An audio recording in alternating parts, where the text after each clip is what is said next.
2025 est une année importante pour le Cameroun. Normalement, en cette fin d'année, les Camerounais sont appelés aux urnes. Il sera question pour eux d'élire le président de la République. C'est une responsabilité, c'est une fonction dont je rappelle qu'elle est la plus importante dans l'appareil politique institutionnel camerounais. Il s'agira d'élire celui qui, pendant les 7 prochaines années, va présider aux destinées de 30 millions de Camerounais. Il s'agira d'élire le chef, le commandant en chef, le commandant suprême des forces armées camerounaises. Il s'agira d'élire celui qui va élaborer les politiques publiques dont on souhaite ardemment qu'elles puissent transformer le quotidien des Camerounais sur le plan social et sur le plan économique. Donc il ne s'agit pas d'une élection quelconque. C'est l'élection la plus importante au Cameroun. C'est la plus importante de notre paysage politique et institutionnel. Ce n'est donc pas une élection à prendre à la légère. C'est une élection qui va se dérouler dans un contexte assez particulier. Particulier d'abord parce qu'il y a la crise sécuritaire dans les deux régions du nord-ouest et du sud-ouest. Alors, en 2018, par exemple, nous avions nourri l'espoir que le président de la République aurait mobilisé toutes les ressources à sa disposition et son capital relationnel pour que cette crise soit définitivement close. Malheureusement, ça ne s'est pas produit. Alors, il est vrai que la crise avait ça en intensité. Euh, Au cœur de la crise, tout le monde le sait, il y avait beaucoup de morts, il y a eu des centaines de déplacés internes, et il y en a qui ont traversé la frontière pour aller au Nigeria, et ils y sont toujours. Mais honnêtement, la crise avait ça en intensité. Et si elle avait ça en intensité, c'est surtout parce que nos forces de défense et de sécurité ont répondu comme il se devait aux défis sécuritaires qui leur étaient posés par ce qu'on appelle globalement les sécessionnistes amazoniens, mais qui ont fini par se transformer en terroristes et en grands bandits ou en bandits de grand chemin. Et donc, cette crise a coûté la vie à beaucoup de civils, il faut le regretter. Ça a coûté la vie à beaucoup de nos soldats. Et à cela, je salue leur mémoire et je tiens ici à dire que la patrie leur en sera indéfiniment reconnaissante. La crise ne s'est donc pas résorbée, malheureusement, même si, comme je l'ai indiqué, elle a baissé en intensité. Et je souhaite vivement que euh, la résolution de cette crise soit l'un des sujets pendant cette campagne, de manière à ce que les candidats qui vont participer à cette élection puissent nous dire exactement comment est-ce qu'ils entendent réconcilier définitivement les Camerounais et faire taire les armes. Alors, c'est vrai que le grand dialogue avait lancé les bases d'une résolution de cette crise. Et malheureusement, toutes les résolutions issues de ce grand dialogue n'ont pas été mises en œuvre. Et il faut le regretter. Mais ça ne sert à rien de pleurer sur du lait renversé. Ce dont il est question, c'est de se projeter dans notre avenir commun.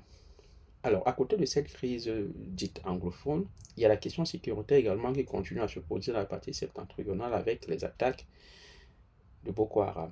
Il faut également le reconnaître, là aussi, que ces attaques ont baissé en intensité et que c'est surtout parce que, une fois de plus, les forces de défense et de sécurité camerounaises ont répondu brillamment aux défis sécuritaires qui leur étaient posés. Et là, malheureusement, cela a encore coûté la vie à quelques-uns de nos soldats. Et une fois de plus, il faut saluer leur bravoure, saluer leur mémoire et rappeler ici que la patrie leur en sera indéfiniment reconnaissante. Et à ceux qui sont encore en vie, qui continuent à lutter pour défendre l'intégrité de notre territoire, nous continuons à leur dire merci. L'autre question ici, durant cette élection, c'est la question de l'âge du président de la République. Il a 92 ans, il est né en 1933.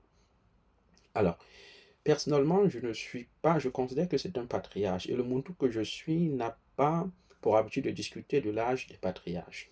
Compte tenu de mon âge, euh, je ne me sens pas nécessairement autorisé à le faire. Mais, puisque les Camerounais en parlent, que cela fait l'objet d'un certain nombre de discussions, que ce soit public ou en privé, je pense que peut-être que ça mérite qu'on en touche deux ou trois mots. Le président, comme je l'ai indiqué, il a 92 ans. Et du coup, la question de son âge ne se pose pas dans l'absolu, mais elle se pose surtout dans, comment dirais-je, sa capacité à assumer pleinement ses fonctions. Il n'est pas de toute jeunesse. Quoi qu'on dise, c'est plus fervent défenseur. Le président de la République n'en a pas 40 ans, il n'en a pas 50, il n'en a pas 70, il en a 92. Et pour ceux d'entre nous qui ont vécu avec leurs grands-parents, on sait pertinemment qu'à cet âge-là, on n'a plus toutes ces aptitudes physiques. Et pour certains, même nos aptitudes mentales, bien leurs aptitudes mentales commencent également à diminuer. Ce n'est pas faire insulte au patriarche président que de le dire. C'est de reconnaître que biologiquement, tous les êtres humains, quand ils ont un certain âge, ils s'affaiblissent physiquement et mentalement. Ce n'est pas de faire insulte au patriarche pour bien. Ce n'est pas de ça dont il est question.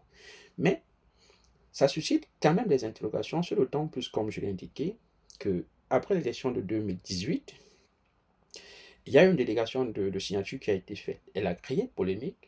Et elle a fait l'objet de discussions savantes et profondes sur la légalité, la légitimité.